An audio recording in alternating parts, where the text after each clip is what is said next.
All right, what's up, guys? Welcome to Promotech. Thanks for tuning in. The Pixel 11 Pro looks like a routine upgrade on paper, but under the surface, Google is quietly reshaping how a smartphone fits into your daily life. These aren't loud changes, they're behavioral ones, and they could decide whether Pixels finally pull ahead or slowly fade into the background.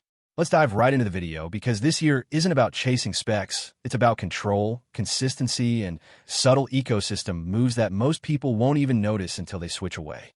The first thing that stands out isn't the design itself, it's how little Google is changing it. And that's intentional. Coming off the Pixel 10 Pro XL, Google has clearly decided that identity matters more than experimentation. That camera bar isn't just design anymore, it's branding memory. Side by side with something like a Galaxy device, the Pixel instantly feels more recognizable, more Google. But here's the trade-off. While Samsung is chasing thinner, lighter builds, Google is doubling down on familiarity. And that signals something bigger.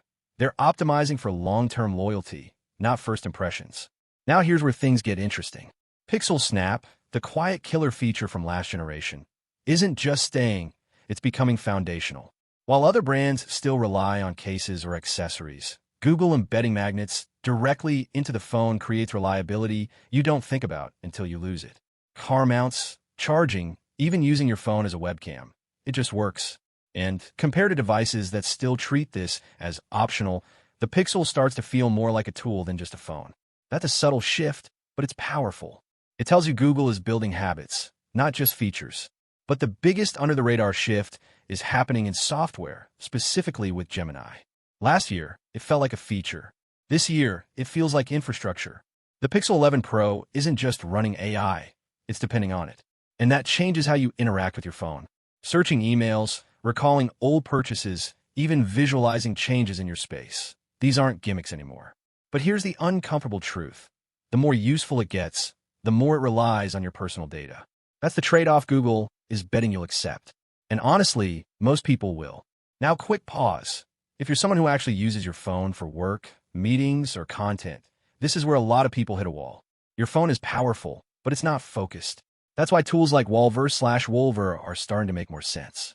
Instead of overloading your phone with everything, you offload the task, clean recordings, organize notes, searchable conversations. It's like giving your Pixel a second brain without draining its battery or attention. And that's kind of where tech is heading, specialization over overload. Coming back to the Pixel 11 Pro, the display and audio upgrades seem minor, but they're part of a bigger pattern. Google is refining experience, not reinventing it.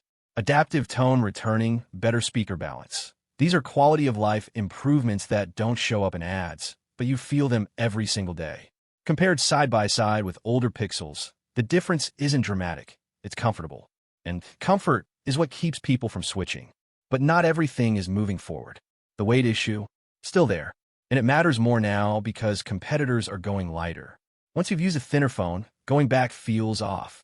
Google seems willing to sacrifice ergonomics for battery and hardware consistency. And that's a risky call because user preference is shifting fast toward lighter devices. And then there are the small frustrations that add up. Inconsistent assistant responses, features that launch and disappear, things like Daily Hub just vanishing. It creates a sense that Google is still experimenting on users instead of locking things down.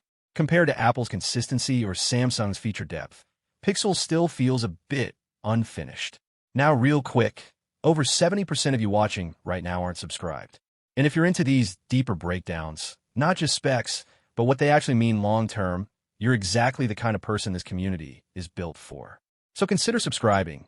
You're not just watching, you're learning how tech is evolving. And that brings us to the bigger picture. The Pixel 11 Pro isn't trying to win on raw power. It's trying to quietly become the smartest phone you own. The question is, as AI becomes the core of the experience and hardware becomes more stable, are we heading toward a future where phones stop being exciting and just become invisible tools you rely on every day? Or does that make them more important than ever? Take care and stay safe. I'll see you in the next one soon. Cheers. Bye-bye.